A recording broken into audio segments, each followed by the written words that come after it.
Salt for souls ஊழியம் தேவராஜ்யத்தை உலகெங்கும் கட்டி எழுப்ப அநேக சுகமளிக்கும் கூட்டங்கள் நடத்தி ஆவிக்குரிய ஆசீர்வாதங்களை கொடுத்து கொண்டிருக்கிறது. சால்ட் ஃபார் சோல்ஸ் ஊழியம் இந்தியா மற்றும் இலங்கையில் ஆதரவற்ற குழந்தைகள் இல்லங்களை ஆதரித்து அவர்களுக்கு தேவையான அனைத்து விதமான உதவிகளையும் வழங்கி வருகிறது. Hello everybody, welcome to அன்புள்ள போதகரை நிகழ்ச்சிக்கு. நான் பாஸ்டர் பிரையன் சில்வெஸ்டர். ஆண்டவர் உங்களை ஆசீர்வதிப்பாராக. எப்படி இருக்கிறீங்க? சுகமாக இருக்கிறீங்களா? நான் நம்புகிறேன் கர்த்தருக்குள்ளே நீங்கள் நல்லா இருக்கிறீங்கன்னு. பாஸ்டர் ரிபேக்கா எங்களோட ஜாயின் பண்ண முடியலை இன்னைக்கு. நெக்ஸ்ட் வீக்கில் அவங்க வருவாங்க. ஸோ இன்றைக்கி நீங்கள் என்னுடைய தமிழோட நீங்கள் ஸ்டக் ஆகிட்டீங்க. சரியா? குறை பிடிக்காதீங்க. என் தமிழ் அங்காலையும் இங்காலையும் கொஞ்சம் ஆடலாம். ஆனால் கர்த்தர் எங்கள் மத்தியில் உங்களுக்கு கொடுக்க வேண்டிய செய்தியை நீங்கள் புரிகிற மாதிரி கர்த்தர் பேசுவார். ஆமென். எத்தனை பேர் விசுவாசிக்கிறீங்க? தேவன் நல்லவர். அவர் ஒரு போரும் மாறாத தேவன். ஆமென். உங்களை நேசிக்கிற தேவன், உங்களோடு இருக்கிற தேவன், உங்களை இன்னும் வழி நடத்துவார். நாங்கள் இருக்கிற காலங்கள் பயங்கரமாக இருக்கலாம். வாழ்வுக்கு தேவையான ஒன்று அதிசயம். அந்த அதிசயம்தான் கர்த்தர் எங்களோட டெய்லி வாழ்கிறது. ஒவ்வொரு நாளும் கர்த்தர் எங்களோட வாழணும். அதுக்கு நாங்கள் தான் இடம் உண்டாக்கணும். அல்லேலூயா. ஆண்டவர் மறுபடி சிலுவையில் மறிக்க முடியாது. மறுபடி பரிசுத்த ஆவியானவரை கொடுக்க முடியாது. மறுபடி எங்களுக்கு எல்லாத்தையும் அவர் செய்துட்டு போக முடியாது. காரணம் அவர் ஆல்ரெடி செய்துட்டார். கல்வாரி சிலுவையில் அவரோட ரத்தம் சிந்தி எங்களோட பாவத்தை மன்னிக்கிறதுக்காக அவர் செய்த பிராயச்சித்தம் இன்றைக்கு எங்களை வாழ வைக்கிறது. ஆமென். அந்த வாழ்வில் நாங்கள் வாழணும்னு சொன்னால் எங்களோட வாழ்க்கையில் நாங்கள் செய்கிற காரியங்கள் இருக்கிறது. ஆமென். ஆண்டவர் எங்களை புறம்பே தள்ளலை, எங்களை தனிமையில் விட்டுட்டு போகலை. நீயே எல்லாம் செஞ்சுக்கோப்பா நான் வரும் வரைக்கும்னு சொல்லிட்டு அனாதையாய் எங்களை விட்டுட்டு போகலை. இந்த காலங்களில் நாங்கள் பார்த்தோன்னு சொன்னால் தனிமை மனிதனை வாட்டுறது இல்லையா? தனிமைப்படும் பொழுது எங்களுக்கு யார் உதவுவார் என்று சொல்லி நாங்கள் தவிப்போம். ஒரு உதாரணத்தை பார்த்தோம்னு சொன்னால் ஒவ்வொரு ஆக்களோட வாழ்க்கையிலையும் நடக்கிறது தான். நான் நல்லா வாழணும், ஃபிட்டாக இருக்கணும், உடம்பை குறைக்கணும், ஒரு சேஞ்சஸ் இந்த வாழ்க்கையில் நடக்கணும்னு சொல்லி அநேக பேர் நாங்கள் முயற்சி செய்ய வெளிக்கிடுவோம். ஆனாலும் பாருங்கள், அந்த முயற்சியில் ஏதோ ஒரு தடை வந்துடும், ஏதோ ஒரு டிஸ்ட்ராக்ஷன் வந்துடும். ஒரு பெர்ஃபெக்ட் எக்ஸாம்பிள் தான். ஒரு ஜிம்முக்கு போகணும்னு சொல்லி நான் ஆசைப்படுறேன். ஏன் பாடியை நாங்கள் ஃபிட்டாக வச்சுக்கொள்ளணும், நல்லா சாப்பிடணும், அப்போ தான் ஹெல்த்தியாக வாழலாம், ஆரோக்கியமாக இருக்கலாம். நல்ல காரியம் இல்லையா? எங்களோட பாடியை நாங்கள் நல்லா வச்சுக்கொள்வது நல்ல காரியம். ஜிம்முக்கு போகிறது நல்ல காரியம். கிறிஸ்தவங்கன்னு சொன்னால் நாங்கள் எங்களோட பாடியை ஃபிட்டாக வச்சுக்கொள்ளணும். காரணம் ஏன்? எங்களோட பாடியில் தானே பரிசுத்த ஆவி வாழ்கிற ஆலயம் என்று வேதம் சொல்லுகிறது. அப்படின்னு சொன்னால் நல்ல கனிகளை சாப்பிட்டு ஒழுங்கான டைமுக்கு தூங்கி ஒழுங்கான டைமுக்கு எக்ஸசைஸ் செய்து நாங்கள் ஆரோக்கியத்தில் இருந்தால் தான் கர்த்தரை மகிமைப்படுத்தலாம். ஸோ இப்படி எந்த வாழ்க்கையில் இப்படி செய்யணும்னு ஆர்வம் இருந்துச்சு. ஆனால் பாருங்கள், நியூ இயர் ரெசல்யூஷன்னு சொல்லி நாங்கள் தோங்குவோம் இல்லையா? 1ஆம் தேதியில் இந்த இயரில் நான் ஜிம்முக்கு போவேன், நான் பாடியை குறைப்பேன், நான் சேஞ்சஸ் என்ற வாழ்க்கையில் கொண்டு வருவேன். ஆனால் அது எவ்வளோ தூரம் போகிறது? ஒரு 3-4 டேஸ் செய்வோம். அதுக்கு பிறகு திருப்பி பிஸி லைஃப் எங்களை ஓவர்டேக் பண்ணிடும். ரீசன்ட்லி நடந்த காரியம்தான். நான் கொஞ்சம் ஆரோக்கியமாக இருக்கணும்னு சொல்லி நான் எக்ஸசைஸ் பண்ணுறதுக்கு பார்க்கில் வாக் பண்ணிக்கிட்டு இருந்தேன். பிரியமானவர்களே, அந்த வாக் பண்ணிக்கிட்டு இருக்க நேரத்தில் சுற்றி நடந்துக்கிட்டு இருந்தேன் அந்த பார்க்கில். அப்போ எனக்கு பின்னால் ஒருவர் வந்தார். அப்போ அவரும் ரன் பண்ணிக்கிட்டு இருந்தார்.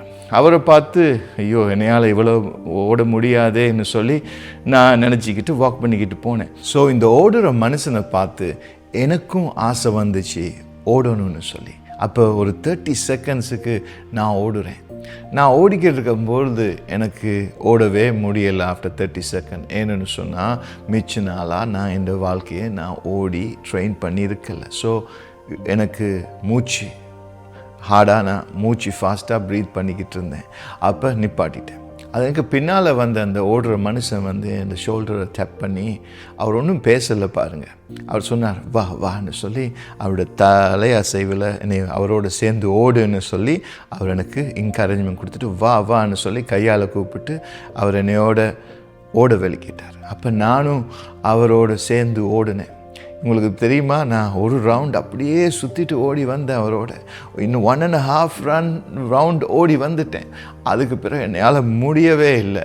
ஆனால் பாருங்கள், அவர் என்னையோடு பக்கத்தில் ஓடுனனால நானும் கிவ் அப் பண்ணாமல், எவ்வளோ பிரச்சனை வந்தாலும் எவ்வளோ தடைகள் வந்தாலும் இந்த மனுஷனோட கீப் அப் பண்ணணும்னு சொல்லி ஓடினேன். ஒரு கட்டம் முடிஞ்சு என்னால் முடியலை. அதுக்கு பிறகு அவர் என்ன டோல்டர் செப்டன் பாய் சொல்லிட்டு போயிட்டார். ஆனால் பிரியமானவர்களே, அவர் எனக்கு கொடுத்த அந்த உற்சாகம் என் வாழ்க்கையில் ஒரு மாற்றத்தை கொண்டு வந்தது. இவங்க பாருங்கள், சில நேரம் நாங்களும் தான் இப்படி எங்களோட தனிமைப்பட்ட வாழ்க்கையில் நாங்கள் ஏதோ தானோன்னு ட்ரை பண்ணிக்கிட்டு இருக்கோம், ஏதோ தானோன்னு போய்கிட்டு இருக்கிறோம். ஒரு முயற்சியில் நாங்கள் உறுதியாக நிற்கிறதுக்கு காரணம் எங்களை உற்சாகப்படுத்துறதுக்கு யாரும் இல்லை. ஆனால் நானும் நீங்களும் அப்படி சொல்ல முடியாது. காரணம், இயேசு கிறிஸ்து பரிசுத்த ஆவியானவரை எங்களுக்கு கொடுத்திருக்கிறார். அவர் உற்சாகத்தின் ஆவியானவர். ஆமென். அவர் தான் எங்களோட டீச்சர், அவர் தான் எங்களோட கம்ஃபர்டர், அவர் தான் எங்களோட என்கரேஜர். ஹல்லேலூயா. அப்படி என்கரேஜ் பண்ணுறதுக்கு ஒருவர் இருக்கிறார், தேற்றளவாளன். ஹல்லேலூயா. உங்களை தேற்றத்துக்கு, உங்களை தூக்குறதுக்கு, உங்களை தாங்கிறதுக்கு, உங்களோடு நடக்கிறது. இயேசு கிறிஸ்து சொன்னார், நான் உங்களை அநாதையாய் விட மாட்டேன், நான் என்னை போல ஒருவரை உங்களுக்கு தருவேன். இயேசு கிறிஸ்து இந்த உலகத்தில் வாழ்கிற நேரத்தில் அவர் லிமிட்டட் அப்படின்னு சொன்னால் அவருக்கு எல்லை இருந்தது. அவர் சரீரத்தில் இருந்தனால எல்லா இடத்துலையும் அவரால் இருக்க முடியாது ஒரே டைமில். ஆனால் இன்றைக்கி பார்த்தீங்கன்னு சொன்னால் இயேசு கொடுத்த ஆவியானவர் எல்லா வேளையிலும் எல்லாரோடையும், யார் யாரெல்லாம் அவரை கூப்பிடுறார்களோ, யார் யாரெல்லாம் இயேசுவை வாஞ்சிக்கிறார்களோ அவங்களோட ஒரே டைமில் இருக்க அன்லிமிட்டெட், எல்லை இல்லாதவர் பரிசுத்த ஆவியானவர், இயேசுவின் ஆவியானவர். அவர் வருகிறது அவர் குளோரிஃபை பண்ணுறதுக்கு இல்லை, அவரை மகிமைப்படுத்துறதுக்கு அவர் வர்றது இயேசுவை உயர்த்தவும், இயேசுவிட்டிருந்து எங்களுக்கு இயேசுட திங்ஸ்களை எங்களுக்கு எடுத்து தர்றதுக்கும், இயேசுவை பற்றி எங்களோட வாழ்க்கையில் உயர்த்தவும், இயேசுவை பற்றி இன்னும் அறிந்து கொள்ள அவர் எங்களை இயேசுட கனிகளுக்குள்ளே வழி நடத்துவார். இயேசுட காரியத்திலே அவர் எங்களை வழி நடத்துவார். பிரியமானவரை, இயேசுவை உயர்த்த வருகிறவர் தான் பரிசுத்த ஆவியானவர். அவரை நீங்கள் பிடிச்சு கொள்ள வேண்டும். ஹல்லேலூயா. இந்த இயேசு கிறிஸ்துவின் அன்பு, பிதாவின் அன்பு, இந்த பரிசுத்த ஆவியானவர் தான் இந்த காலங்களில் எங்களுக்குள்ளே ஊற்றுவாராம். ஆமென். ஸோ நாங்கள் அனாதை இல்லை, அதை நீங்கள் தெரிஞ்சுக்கொள்ளணும். ஸோ ஏன் அப்போ எங்களோட வாழ்க்கையில் இந்த கனி கொடுக்காமல் நாங்கள் வாழ்கிறோம்? அநேக சபையில் நீங்கள் பார்த்தீங்கன்னா ஒரே சீட்டில் 20 வருஷமாக இருக்கிறவர்களும் உண்டு. அவங்களோட பேட்டர்ன் டெய்லி என்னது? சர்ச்சுக்கு போவாங்க, டைட்ஸ் கொடுப்பாங்க, ஒரு ரூட்டீனாக ஆண்டவரை ஃபாலோ பண்ணுவாங்க. ஆனால் அவங்களோட வாழ்க்கையில் பாருங்கள், ஒரு மாற்றமும் இல்லை. நாங்கள் அப்படி இருக்கக்கூடாது. நாங்கள் கனி கொடுக்கிற கிறிஸ்தவர்களாக இருக்க வேண்டும். இயேசு நீங்கள் பார்த்துருப்பீங்க பைபிளில், அவருக்கு ஒரு நாள் பசி வந்துட்டு அவர் ஒரு மரத்துக்கிட்ட போகிறார். அவர் எதிர்பார்க்குறார் இந்த மரத்தில் கனி இருக்கணும்னு சொல்லு. ஆனால் அந்த இடத்துல பாருங்கள், ஒரு கனியும் இருக்கல, பச்சையாக இருந்துச்சு, கனி கொடுக்காத மரமாக இருந்தது. ஆனால் அந்த மரத்துக்கு நடந்த சம்பவம் என்ன? அப்படியே ஆண்டவர் அதை கர்ஸ் பண்ணி விடுறார். அது அப்படியே உதிர்ந்து போயிட்டு, அப்படியே இல்லாமல் போயிட்டு. எனக்கு பிரியமானவர்களே, வேதமும் அப்படி தான் சொல்லுது. கனி கொடுக்காத மரமெல்லாம் வெற்றுண்டு அக்கினியில் போடப்படும். நல்ல கனி கொடுக்க வேண்டும் என்ற வாழ்க்கையில், உங்களோட வாழ்க்கையில் அது எப்படி? நாங்கள் தனிமையாக இருந்தால் கனி கொடுக்கலாமா? நான் என்னை ஐசோலேட் பண்ணிட்டு இருந்தால் கனி கொடுக்கலாமா? நான் கலந்து கொள்ளாமல் இருந்தால் கர்த்தரோட கனி கொடுக்க முடியுமா?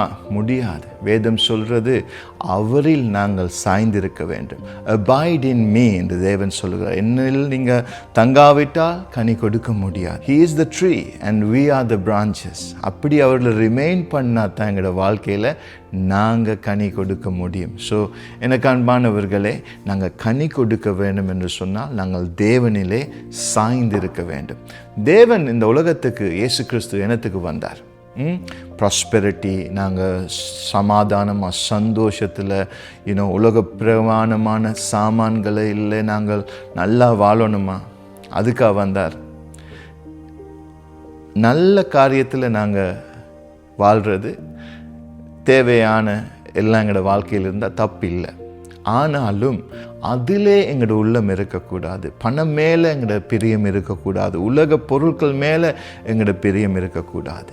எங்களோட பிரியமெல்லாம் இயேசுவுக்குள். ஆண்டவர் எங்களோட வாழ்க்கையை உயர்த்தினாருன்னு சொன்னால், எங்களோட வாழ்க்கையை நல்லா செழிப்பாய் வைத்திருந்தாருன்னா அது என்னத்துக்காக? அது நாங்கள் ஆசீர்வாதமாய் பிறருக்கு இருக்கிறதுக்காக. நாங்கள் நல்லா வாழ்கிறதுல ஒரு பிரச்சனையும் இல்லை, நாங்கள் எங்களோட கையில் காசு இருக்கிறதுல ஒரு பிரச்சனையும் இல்லை. ஆனால் அந்த காசு பின்னால் நாங்கள் அலையக்கூடாது. காசுக்காகவே கர்த்தரை காட்டி கொடுக்க கூடாது. ஸோ இந்த வாழ்க்கையில் எங்களோட நோக்கமெல்லாம் இயேசு எங்களில் பெருகணும். இயேசு வந்தது 2 காரியத்துக்காக. முதலாவது காரியம், எங்களோட பாவங்களை மன்னித்து எங்களை பரலோக குடிமகளாய் சேர்த்து கொள்றதுக்கு அவர் ரத்தம் சிந்தினார். எங்களோட பாவத்தை கழுவினார். நீங்களும் ஒரு நாளும் எங்களோட பாவத்துக்கு கணக்கு கொடுக்க முடியாது. இல்லாட்டி கப்பம் கட்ட, இல்லாட்டி என்ன சொல்லுவாங்க, ஒரு பாண்ட் எங்களுக்கு கொடுக்க முடியாது, ஒரு விலை கொடுக்க முடியாது எங்களோட பாவங்களுக்கு. ஏன்னா அவ்வளவு பாவத்தில் எங்களோட வாழ்க்கை வாழுது. நீங்கள் நினைக்கலாம், நான் பாவமே செய்கிறது இல்லையே, நான் நல்லா தானே வாழ்கிறேன்னு சொல்லி. ஆனால் உங்களுக்கு தெரியுமா, ஒரு ஃபோனை நீங்கள் வாங்கும் பொழுது அந்த ஃபோனில் டிஃபால்ட் செட்டிங் இருக்கும் இல்லையா? அப்படின்னா ஃபேக்ட்ரி செட்டிங், அந்த செட்டிங்கோடு தான் அந்த ஃபோன் வரும். அதுக்கு பிறகு அந்த செட்டிங்ஸ்களை மாற்றணும். இப்போ கேமராவை எடுத்துக்கொள்வோம் உதாரணத்துக்கு. நீங்கள் எடுக்கிற ஃபோனில் கேமராவில் ஒரு செட்டிங் இருக்கிறது. ஆனால் அது வர்ற செட்டிங்கில் ஹை செட்டிங்ஸில் இருக்காது, நல்ல பிக்சலில் இருக்காது. இந்த நல்ல செட்டிங்ஸ்களை ஸ்ட்ரெயிட்டாகவே அந்த கேமராவில் நாங்கள் பார்க்க முடியாது. காரணம் அதில் இல்லைன்னு இல்லை, அதில் இருக்குது. ஆனால் அந்த டிஃபால்ட் வருகிற செட்டிங்ஸோடு தான் அது வரும். அதை நாங்கள் உள்ளுக்கு போயிட்டு மாற்றணும். அப்போ தான் அது பெஸ்ட்டாக எங்களுக்கு ஃபோட்டோஸ்களை எடுக்க முடியும். அதே மாதிரி தான் பிரியமானவர்களே, மனுஷன் பிறக்கிற நேரத்தில் பாவ சுவாபம், அந்த ஜென்ம சுவாபம், இந்த பாவ சுவாபத்தில் தான் மனுஷங்க பிறக்கிறாங்க. அது உதாரணம், ஒரு 3-4 வயசு பிள்ளை அவங்களோட அப்பா இன்னொரு பிள்ளையை தூக்கிட்டாருன்னு சொன்னால் அது கத்தும், அதுக்கு கோபம் வரும். அந்த கோபம் எப்படி சின்ன பிள்ளைக்கு வரும்? எப்படி யார் சொல்லி கொடுத்தது? அப்போ அந்த சுவாப மனுஷங்க பிறக்கிற நேரத்தில் இந்த டிஃபால்ட் செட்டிங், இந்த பாவ செட்டிங்கில் தான் மனுஷன் பிறக்கிறான். மனுஷ சுவாபம்னு சொல்லுவாங்க. அதில் பொறாமை இருக்கும், எரிச்சல் இருக்கும். எங்கே அந்த ரூட் எங்கேருந்து வருது? அந்த டிஎன்ஏ அப்பாடிலிருந்து தான் மகனுக்கு வருது. அந்த பரம்பரையிலிருந்து தான் அது வருது, தொத்துது. ஸோ அதை மாதிரி தான் இந்த டிஃபால்ட் செட்டிங் ஒவ்வொரு பிறக்கிறவரும் அந்த டிஃபால்ட் செட்டிங்கில் பிறக்கிறாங்க. அதனால தான் இயேசு கிறிஸ்து சொன்னார் நிக்கதீமஸுக்கு, ஜான் சாப்டர் 3 சொன்னார், மறுபடி பிறக்க வேணும் என்று சொல்லி. ஆவிக்கு உயிர் கொடுக்கும், ஃப்ளஷ் மாம்சமோ மாம்சத்துக்கு உயிர் கொடுக்கும். ஸோ இந்த மறுபடி பிறக்கிறது என்று சொல்கிறது, நாங்கள் இயேசுவை சொந்த இரட்சகராக ஏற்றுக்கொண்டு நாங்கள் பேப்டிசம் எடுக்கும் பொழுது நாங்கள் ஆவியில் பிறக்கிறோம் என்று வேதம் சொல்லுகிறது பிரியமானவர்களே. ஸோ இயேசு வந்தது எங்களை மறுபடி பிறக்க வைக்கிறதுக்கு, எங்களோட பாவத்தை கழுவி எங்களை புது மனுஷன் ஆக்கிறதுக்கு. அது முதலாவது காரியம். இப்போ ஒரு கப்பை நாங்கள் சோப் போட்டு நல்லா கழுவி, அது இயேசுவோட ரத்தம் எங்களோட வாழ்க்கையை, எங்களோட சிந்தையை, எங்களோட சரீரத்தை உள்ளால மனுஷனை அது கழுவுதான். அது கழுவி நாங்கள் எம்டிஆய் புதுசாக இருந்தால், எம்டிஆய் வச்சுட்டு போன ஒரு பாத்திரத்தை அதுலுக்கு அழுக்கு போகிறதுக்கு சான்ஸ் இருக்குது இல்லையா? இப்போ நீங்கள் வீட்டில் பாத்திரத்தை கழுவி சிலாக்கள் குப்புற வச்சிடுவீங்க, இப்படி அப்சைட் டவுன் வச்சிடுவீங்க. காரணம் ஏன்? அப்போ அது டஸ்ட் போகாமல் இருக்கிறதுக்கு. ஆனால் எங்களோட வாழ்க்கையை கர்த்தர் கழுவின பிறகு எம்டிஆய் வச்சுட்டு போனால் அதில் திருப்பி பழைய பாவம் வந்துடும், பழைய பிசாசு வந்துடும். அது மாதிரி தான் இயேசு கிறிஸ்து எங்களோட வாழ்க்கைக்கு 2வது காரியமாய் பரிசுத்த ஆவியானவரை கொடுக்கிறார் பிரியமானவர்களே. சிலுவையை பார்த்தீங்கன்னா அந்த சிலுவையில் 2 சைடு இருக்குது. ஒரு சைடில் இயேசு மறிக்கிறார் எங்களோட பாவத்துக்காக, மற்ற சைடை பார்த்தீங்கன்னா அது எம்டியாக இருக்கும். அதுக்கு அர்த்தம் அவர் எங்களை பாவ சாப அந்த கட்டுகளிலிருந்து எங்களை விடுதலை ஆக்கி எங்களுக்கு சுதந்திரத்தை கொடுத்திருக்கிறாராம். ஃப்ரீ வில், எங்களுக்கு ஃப்ரீடம் கொடுத்திருக்கிறார். அந்த ஃப்ரீடம் எப்போ வரும்னா, பரிசுத்த ஆவியானவர் எங்களோட வாழ்க்கையில் வந்து எங்களை விடுதலையாக்கி எங்களை வழிநடத்தும் பொழுது நீங்கள் அந்த ஃப்ரீடத்தை பார்க்கலாம். இல்லாட்டி எங்களோட வாழ்க்கை திரும்பவும் பழைய மனுஷன், பழைய பாவங்கள், பழைய செயல்கள் எங்களோட வாழ்க்கையில் வந்துடும். அப்படின்னு சொன்னால் பரிசுத்த ஆவியானவர் எங்களோட வாழ்க்கையை நிரப்பணும். அது பாட்டு ஒன்று இருக்குது, நிரப்பிடுங்க நிரப்பிடுங்க நிரப்பிடுங்க என்னையே, நிரப்பிடுங்க நிரப்பிடுங்க நிரப்பிடுங்க என்னையே, உங்க ஆவியின் அபிஷேகத்தால் நிரப்பிடுங்க என்னையே. ஹல்லேலூயா. எங்களோட பாத்திரம் நிரம்பி இருக்க வேணும் பரிசுத்த ஆவியினால். ஆமென். பரிசுத்த ஆவியானவரை துக்கப்படுத்தக்கூடாது. வேதம் சொல்லுகிறது, பெற்றுக்கொண்ட ஆவியானவரை நாங்கள் துக்கப்படுத்தக்கூடாது. எப்படி துக்கப்படுத்துவோம்? கண்களை உலகம் மேலே பதிவு வைக்கிற நேரம், பாவம் திருப்பி செய்கிற நேரத்தில், ஜெபிக்க முடியாமல் எங்களோட வாழ்க்கையில் நாங்கள் டைமை மற்ற காரியங்களில் போடுற நேரத்தில் பரிசுத்த ஆவியானவர் துக்கப்படுத்துவார். ஸோ நாங்கள் பார்த்தோம், இயேசு எதுக்காய் வந்தார்? எங்களோட விடுதலையாக்கி பரிசுத்த ஆவியானவரை எங்களோட வாழ்க்கையில் கொடுத்துட்டு போகிறார். அனாதையாய் நாங்கள் இருக்கக்கூடாது. அவர் எங்களை வழி நடத்துவார், வழிகாட்டுவார். வாழ்வுக்கு வழிகாட்டும் வெளிச்சம் இன்றைக்கு திருவசனமும் பரிசுத்த ஆவியானவரும் இருக்கிறார். இயேசு கிறிஸ்து அப்போ எங்க?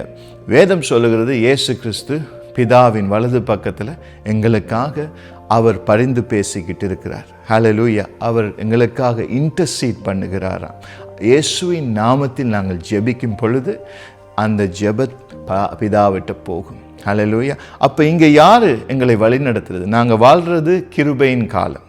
கிருபையின் காலம்னு சொல்லிட்டு நாங்கள் பாவத்திலேயே இருந்தோம்னு சொன்னால் ஒரு நாள் நாங்கள் தான் இழந்து போவோம். என்னத்தை இழப்போம்? எங்களோட எல்லாமே இழந்துடும் இந்த உலகத்தில். ஸோ பாவத்தில் நாங்கள் வாழாமல் பரிசுத்தமாய் வாழும்படி பரிசுத்த ஆவியானவர் எங்களுக்கு கொடுத்திருக்கிறார். பரிசுத்த ஆவியானவர் எங்களோட வாழ்க்கையில் வந்து நாங்கள் எல்லாமே பெர்ஃபெக்ட் ஆயிடுவோமா? கண்டிப்பாக இல்லை. நாங்கள் இந்த மாம்ச சரீரத்தில் வாழ்கிறோம். பிரியமானவர்கள், இந்த உலகத்தில் யாருமே பெர்ஃபெக்ட் இல்லை. யாருமே பெர்ஃபெக்ட் இல்லை. எல்லாரோட வாழ்க்கையிலும் ஏதோ குறைகள் இருக்கும். ஆனாலும் இந்த பரிசுத்த ஆவியானவர் எங்களை இயேசுவை போல மாற்றிக்கிட்டு இருப்பார். இயேசுட சிந்தையாக எங்களோட சிந்தையை மாற்றுவார். இயேசுட தன்மையாக எங்களை அவர் மாற்றுவார். கனிகள் கொடுக்க அவர் எங்களோடு இருந்து எங்கள் பாவங்களை எல்லாம் அவர் எடுத்து போட்டு எங்களை பரிசுத்தமாய் வாழும்படி எங்களுக்கு உதவி செய்வார். உதவுறவர் தான் அவர். அவரை துன்பப்படுத்தக்கூடாது. ஹல்லேலூயா. ஸோ இந்த காலத்தில் நான் இன்னும் உங்களுக்கு என்கரேஜ் பண்ணுகிறேன்னு சொன்னால், இந்த பரிசுத்த ஆவியானவரை மறுபடி உங்களோட வாழ்க்கையில் நீங்கள் எழுப்ப வேண்டும். சில நேரம் நீங்கள் பேப்டிசம் எடுத்து இயேசுக்குள்ளே நல்லா ஸ்டார்ட் பண்ணி இருக்கிற ஒரு நபராக இருந்திருக்கலாம். ஆனால் போக போக போக எங்களோட வாழ்க்கை வந்து கசப்பாய் மாறி இருக்கலாம். நீங்கள் நல்லா துவங்கிட்டு, ஆனால் இந்த ஜேர்னியில் உங்களோட இந்த உங்களோட ஜேர்னியில் நீங்கள் வந்து இன்றைக்கி பழைய பாவங்களில் செயல்பட்டுருக்கலாம். இல்லாட்டி ரட்சிப்பு எடுத்தேன் பிரதர், ஆனாலும் என் வாழ்க்கை இன்றைக்கி கசக்குது. முந்தி மாதிரி அனுபவத்தில் நான் போகிறேன் இல்லை. முந்தி நான் சொப்பனம் காணுவேன், நான் வந்து நல்லா ஜெபிப்பேன், ஊழியம் செய்வேன். ஆனால் இந்த ஜாய், நான் மேரி பண்ண பிறகு என் ஜாய் உடைந்து போயிட்டு பிரதர். எனக்கு நான் பழையபடி என் ஊழியத்தை செய்ய முடியலை பிரதர். என் வாழ்க்கையில் பிள்ளைகளோட பிரச்சனை, வீட்டில் பிரச்சனை, கணவன் பிரச்சனை, இதுகளெல்லாம் நான் சுமந்து நான் முந்தி மாதிரி இல்லையேன்னு சொல்லி நீங்கள் இந்த வேளையில் சொல்லிக்கிட்டு இருக்கலாம். எனக்கு பிரியமானவர்களே, பரிசுத்த ஆவியானவர் வரும் பொழுது அவர் உங்களை புதுசாய் மாற்றுவார். ஆதி அன்புக்கு அவர் உங்களை வழி நடத்துவார். ஆனால் நீங்கள் செய்ய வேண்டிய ஒரு காரியம், நீங்கள் பரிசுத்த ஆவியானவர்கிட்ட மனம் திரும்பி நீங்கள் வரணும். அப்பா, இவ்வளவு காலமும் நான் உம்மை விட்டு தூரம் போயிருந்தேன் ஆண்டவரே. இவ்வளவு காலமும் நான் உம்மை தேடாமல் வாழ்ந்து வந்தேன். இவ்வளவு காலமும் நேற்று எடுத்த எக்ஸ்பீரியன்ஸில், நேற்று எடுத்த ஃபேத்தில் நான் இன்றைக்கி ஓட்டிக்கிட்டு இருக்கேன் வண்டியை என்ன சொல்லி நீங்கள் சொல்லலாம். எனக்கு பிரியமானவர்களே, நீங்கள் எந்த நிலைமையில் இருந்தாலும் பிரச்சனை இல்லை. ஜிபிஎஸ்ஸை போட்டால் நீங்கள் லொஸ்டாக இருக்கலாம், இந்த உலகத்தில் டார்க்கில் இருக்கலாம், தொலைந்து போயிருக்கலாம், ஆனால் உங்களை தேடி வருகிறார் இயேசு. பரிசுத்த ஆவியானவர் அனுப்பியிருக்கார். அவர் தேடி வருவார். நீங்கள் ஒரு சிக்னலை தான் கொடுக்கணும். அது என்ன சிக்னல் தெரியுமா? இங்கே நான் இருக்கேன், இங்கே நான் இருக்கேன். பேதுருடைய வாழ்க்கையை நாங்கள் பார்ப்போம். பேதுரு அவர் எக்ஸ்பர்ட் ஃபிஷர்மேன். அவர் தான் எக்ஸ்பர்ட். கடல்லே தான் அவரோட வாழ்க்கை. குடும்பத்துக்கும் பார்க்கும், அவரோட தொழில் தான் அவருக்கு முக்கியம். ஏன் குடும்பத்தை பார்க்கணுன்னா தொழில் இருக்கணுமே என்று சொல்லி அநேகர் இன்னைக்கு ஓடுற மாதிரி தான் பேதுருவும் ஓடிக்கிட்டு இருந்தார். ஆனால் ஒரு நாள் வந்தது, 3 நாள் வேலை செஞ்சார், கடுமையாக வேலை செஞ்சார், ஆனால் ஒன்றையும் பிடிச்சதில்லை. எனக்கு பிரியமானவர்களே, பேதுருட வாழ்க்கையில் படகுல இயேசு ஏறினார். ஒரு நாள் சொல்லுகிறார், கடலுக்கு போவோன்னு சொல்லி. பேதுரு சொன்னார், நான் இவ்வளவு ட்ரை பண்ணேன், ஆனால் நீங்கள் சொல்லுறீங்க போவோம்னு சொல்லி கூட்டிகிட்டு போகிறார். அப்போ இயேசு சொல்கிறார், இந்த இடத்துல நீ போடுன்னு வலைய. அந்த இடத்துல போட்டால் மீன்களோ அதிகமாய் அந்த போட்டை நிரப்பினது. என பிரியமானவர்களே, அவருக்கு அந்த கேட்சப் போட்டை நிரப்பி அது சிங்க் பண்ணுற வேலையில் அவரோட ஃப்ரெண்ட்ஸையும் கூப்பிட்டு அவங்களோட போட்டை நிரப்புகிற காட்சி நாங்கள் வேதத்தில் பார்க்குறோம். எனக்கு பிரியமானவரை பாருங்கள், பேதுருடைய வாழ்க்கை பாருங்கள். இப்படி வாழ்ந்த பேதுருக்கு அற்புதம் செஞ்சார் இயேசு. அப்போ பேதுரு சொல்கிறார், என் படகை விட்டு போங்க, எனக்கு இது வேதி இல்லை, நான் இதுக்கு தகுதி இல்லை, நீங்கள் இந்த ஆண்டவர் என் படகுல வர்றதுன்னு. ஆனால் அந்த இடத்துல பேதுருடைய வாழ்க்கை மாறுது. பிரியமானவர்களை, இரட்சகரை சந்தித்தார். இந்த இரட்சகரை சந்தித்த பிறகு பேதுருடைய வாழ்க்கையில் என்ன நடந்துச்சு? இயேசு கடலில் நடந்துட்டு போகிற நேரத்தில் இவருக்கும் ஆசை வந்துச்சு, இவரும் கடலில் நடக்கணும்னு சொல்லி. அப்போ இவர் இயேசுவை பார்த்துட்டு நடக்கிறார். அதே மாதிரி தான் எங்களோட வாழ்க்கையிலும் நாங்கள் ஸ்டார்ட் பண்ணியிருப்போம் எங்களோட ஜேர்னியை இயேசுவை பார்த்துட்டு. எங்களோட வாழ்க்கையில் எல்லாம் சந்தோஷமாக இருந்திருக்கும். பேதுரு படகுலேருந்து இறங்கி கடல் மேலே நடக்கிறார், அவரும் நடந்தார். அப்படின்னு சொன்னால் இயேசு மாத்திரம் கடலில் நடக்கவில்லை, பேதுருவும் கடலில் நடக்கிறார். 2 பேர் கடலில் நடந்திருக்காங்க. ஒன்று இயேசு, 2வது பேதுரு. நாங்கள் இந்த பேதுருவை மறந்துடுறோம் இல்லையா? ஆனால் பேதுருவும் நடந்தார் கடல் மேலே. அப்போ இயேசு பின்னால் நடந்தோம்னு சொன்னால் எங்களோட வாழ்க்கையிலையும் அற்புதம், சமாதானம், சந்தோஷம், செழிப்பு நடக்கும்.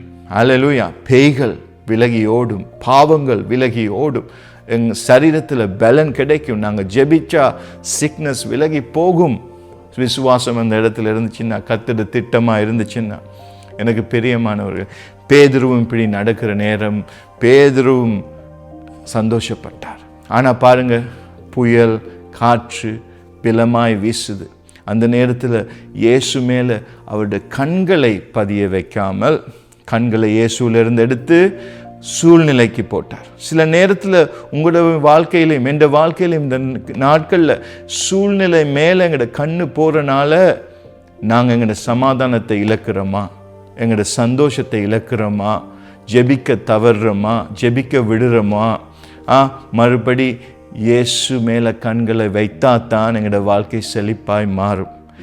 பாருங்க, பேதுரு புயல் மேலே கண்ணை வச்சனால, பயம் உள்ளால வந்ததுனால, அவர் நடந்த அந்த கடலே அவரை அப்படியே சொலோ பண்ணுது, அப்படியே இழுத்து கொள்வது உள்ளுக்க.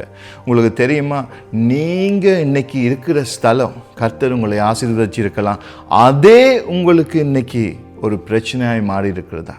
இல்லாட்டி உங்களோட வீட்டில் உங்களோட பிள்ளைகளே உங்களுக்கு பிரச்சனையாக மாறிட்டாங்களா? உங்களோட தொழிலே உங்களுக்கு பிரச்சனையாக மாறிட்டா? உங்களோட ஊழியமே உங்களுக்கு பிரச்சனையாக மாறிட்டா? என்ன பிரச்சனை? நாங்கள் இயேசு மேலே கண்களை எடுத்துட்டு இந்த உலகம் மேலே வைக்கிற நேரம், சூழ்நிலை மேலே வைக்கிற நேரம், பிரச்சனை மேலே வைக்கிற நேரம், பயம் எங்களுக்குள்ள இருக்கிற நேரத்தில் அப்படியே நாங்களும் சிங்க் பண்ணிடுவோம். இந்த சிங்க் பண்ணுற வேலையில் பேதுரு செய்கிற ஒரு காரியம், கைகளை உயர்த்துகிறார். கடலில் அவர் உள்ளுக்கு மூழ்கிக்கிட்டு போது அவருடைய கையை மேலே தூக்குறார். அந்த நேரம் இயேசு போய் கையை பிடித்து பேதுருவை எழுப்புறார். எனக்கு பிரியமானவர்களே, உங்களோட வாழ்க்கையிலையும் இப்படி நீங்கள் தனிமையில் தவிச்சிருக்கலாம், தனிமையில் தோல்வி அடைந்து உட்கார்ந்து இருக்கலாம். ஒரு செழிப்பையும் காணாமல் இருக்கலாம். இன்னைக்கு நீங்கள் இயேசுவை நோக்கி கூப்பிடுவீங்கன்னு சொன்னால், இன்னைக்கு உங்களோட வாழ்க்கையிலே இயேசுவே என்னை மன்னியும், இயேசுவே இதோ நான் இருக்கிறேன், என் பாவங்களை மன்னியும், உம்மை விட்டு நான் தூர போயிட்டேன் ஆண்டவரே என்று சொல்லி நீங்கள் கூப்பிடும் பொழுது, நீங்கள் ஆதி அன்புக்குள்ள இயேசு உங்களை மறுபடி எழுப்புவார். எப்படி ஜிபிஎஸ்ஸை நாங்கள் போட்டோன்னு சொன்னால் டெஸ்டினேஷனுக்கு போகிற மாதிரி, நீங்கள் இருக்கிற இடத்திலிருந்து பரிசுத்த ஆவியானவர் உங்களை அழைத்து செல்வார். ஆமேன். கெட்ட குமாரனை பார்த்தீங்கன்னு சொன்னால், அவன் அப்பாட எல்லா ஐஸ்வர்யத்தையும் தொலைச்சிட்டு பாவ வாழ்க்கையில் வாழ்ந்து அப்பாவை விட்டு தூர போய் தன் சுயத்தில் சாய்ந்து வாழ்கிற நேரத்தில் பாருங்கள், அவனோட வாழ்க்கை தோல்வியாக இருந்திருக்கலாம், அவன் மரித்து போயிருக்கலாம். ஆனால் ஆண்டவருடைய கிருபை உங்களை தேடி வரும். ஆண்டவர் சிலாக்கள் சொல்லியிருக்கலாம் அவங்களோட வாழ்க்கையை பார்த்து, ஐயோ உனக்கு ஆண்டவர் மன்னிக்க மாட்டார், நீ தூர போயிட்ட, நீ பாவம் செஞ்சிட்ட, உன்னைய யாரும் மதிக்க மாட்டாங்க, இனிமேல் உனக்கு வழியே இல்லை, இயேசுவை நீ நோக பண்ணிட்டன்னு சொல்லி கண்டெம் பண்ணிக்கிட்டு இருக்கலாம். ஆனால் எனக்கு பிரியமானவர்களே, ஆண்டவர் ஒரு நாளும் கண்டெம்னேஷனை கொண்டு வர மாட்டார். அவர் கன்விக்ஷனை தான் கொண்டு வருவார். எப்படி அந்த கெட்ட குமாரனுக்கு கன்விக்ஷன் பரிசுத்த ஆவியானவர் போட்டாரோ, அதே மாதிரி இன்னைக்கு உங்களோட வாழ்க்கையில் பரிசுத்த ஆவியானவர் உங்களை கன்விக்ட் பண்ணுகிறார். நீ இருக்கிற இடம் இருக்காத, அங்கே மனம் திரும்புகிறான். அவன் சொல்கிறான், என் வீட்டில் அப்பா சந்நிதியில் எத்தனையோ சர்வன்ட்ஸ் இருக்காங்க, ஒரு சர்வெண்ட்டை போல நான் திருப்பி போய் பிதாவுக்கு நான் மன்னிப்பு கேட்க போகிறேன்னு சொல்லி போகிறான். எனக்கு பிரியமானவர்களே, போகிற வழியில் வார வேளையில் அந்த அப்பா ஓடி வந்து அவனை கட்டிப்பிடித்து முத்தமிட்டு ஆடை கொடுத்து மோதிரம் போட்டு ஒரு பண்டிகையே ஆயத்தப்படுத்தினார். அதே மாதிரி உங்களோட வாழ்க்கையிலே நீங்கள் இழந்து போனதை ரெஸ்டோர் பண்ணுறதுக்கு ஒரே ஒரு காரியம், மனம் திரும்புது. நாங்கள் எங்களோட பாவத்தை மனம் திரும்பி அறிக்கையிடுற நேரத்தில், இயேசுகிட்ட மன்னிப்பு கேட்குற நேரத்தில், மனம் திரும்பும் வேளையில் ஆவியானவர் குடைப்பிடிப்பார், ஆவியானவர் கூட இருப்பார், ஆவியானவர் வழி நடத்துவார், உங்களை அறைக்குள் அழைத்து செல்வார். ஆண்டவர் உங்களோட வாழ்க்கையை மறுபடி கட்ட ஆயத்தமாக இருக்கிறார். மறுபடி ஊழியத்தில் உங்களை உயர்த்த ஆயமாக இருக்கிறார். மறுபடி உங்களை வழிநடத்த ஆயத்தமாக இருக்கிறார். நீங்கள் இழந்து போனதை இரட்டிப்பான நன்மையாய் மாற்றத்துக்கு ஆண்டவர் உங்கள் அருகில் இருக்கிறார். பிரியமானவர்களே, அல்லேலூயா. ஜெபம் செய்வோம். அல்லேலூயா. அன்பின் பிதாவே, இந்த வேலைக்காய் ஸ்தோத்திரம். உங்களோட பேசணும், உங்களோட பிள்ளைகளை உங்களுடைய கரத்தில் அர்ப்பணிக்கிறேன் பிதாவே. என் தேவன் தானே அவங்களோட வாழ்க்கையிலே அற்புதம் அடையாளம் செய்ய வேண்டும். மிகவும் முக்கியமானது, உங்களோட ஆவியானவரை அவங்களுக்கு கொடுக்க வேண்டும் பிதாவே. அவங்களை மறுபடி எழுப்ப வேண்டும் ஆண்டவரே, மறுபடி வழி நடத்த வேண்டும். எனக்கு பிரியமானவர்களே, இருக்கிற இடத்துலேருந்து நாங்கள் ஆண்டவரை நோக்கி கூப்பிடுற வேளையில் நீங்கள் மனம் திரும்பலாம். என்னையோடு சேர்ந்து ஜெபிங்க. அன்பின் பிதாவே, இயேசுவின் நாமத்தினாலே இந்த வேளையிலே உம்முட சந்நிதியிலே வருகிறேன். நான் செய்த பாவங்கள் ஒவ்வொன்றையும் மன்னிப்பீராக தகப்பனே. அதிலிருந்து என்னை விடுதலையாக்குவீராக. உங்களுடைய திரு ரத்தத்தினாலே என்னை கழுவுங்க. இயேசு கிறிஸ்துவின் நாமத்தினாலே என்னுடைய குடும்பத்தையும் என்னையும் அர்ப்பணிக்கிறேன். இயேசுவே எங்களை வழிநடத்த வேணும் என்று சொல்லி பிதாவே, இயேசுவின் நாமத்தில் ஜெபிக்கிறேன் நல்ல பிதாவே. நீங்கள் என்னையோடு சேர்ந்து ஜெபிச்சிருந்தீங்கன்னு சொன்னால் கண்டிப்பாக உங்களோட வாழ்க்கையை மாற்றுவார். மிட் நைட் ஆயில் என்று சொல்லி ஒரு பைபிள் ஸ்டடி நாங்கள் பார்த்துக்கிட்டு இருக்கிறோம்.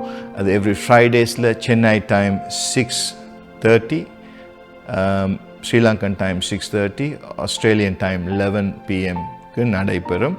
உங்களுக்கு இன்ட்ரெஸ்டாக இருந்தால் அதில் நீங்கள் ஜாயின் பண்ணியிருக்கலாம். அநேகர் சாட்சிகள் சொல்லியிருந்தீங்க, உங்களோட ஜெப விண்ணப்பங்களை டெக்ஸ்ட் பண்ணியிருந்தீங்க, கால் பண்ணியிருந்தீங்க. அதுகளெல்லாம் நாங்கள் பார்த்துக்கிட்டு இருக்கிறோம், உங்களுக்காக ஜெபிக்கிறோம். கர்த்தர் உங்களோட வாழ்க்கையிலே பெரிய காரியங்களை செய்வாராக. Thank you and God bless you until we see you on the next episode. இந்த நிகழ்ச்சி உங்களுக்கு மிகுந்த ஆசீர்வாதத்தை கொண்டு வந்திருக்கும் என்று நாங்கள் விசுவாசிக்கிறோம். மேலும் உங்கள் ஜெப தேவைகளுக்காக எங்களை info@salt4souls.com.au என்ற மின்னஞ்சல் மூலமாகவும் www salt4souls.com.au என்ற இணையதளத்தின் மூலமாகவும் எங்களை தொடர்பு கொள்ளுங்கள். நாங்கள் உங்களுக்காக மிகுந்த பாரத்தோடு இடைவிடாமல் ஜெபிக்கவும் உங்கள் நம்பிக்கைக்கு துணையாக நிற்கவும் விரும்புகிறோம். நீங்கள் பூமியின் உப்பாக இருக்கிறீர்கள். மத்தேயு 5:13. இயேசு நாமத்தில் தேவன் உங்களை ஆசீர்வதிப்பாராக.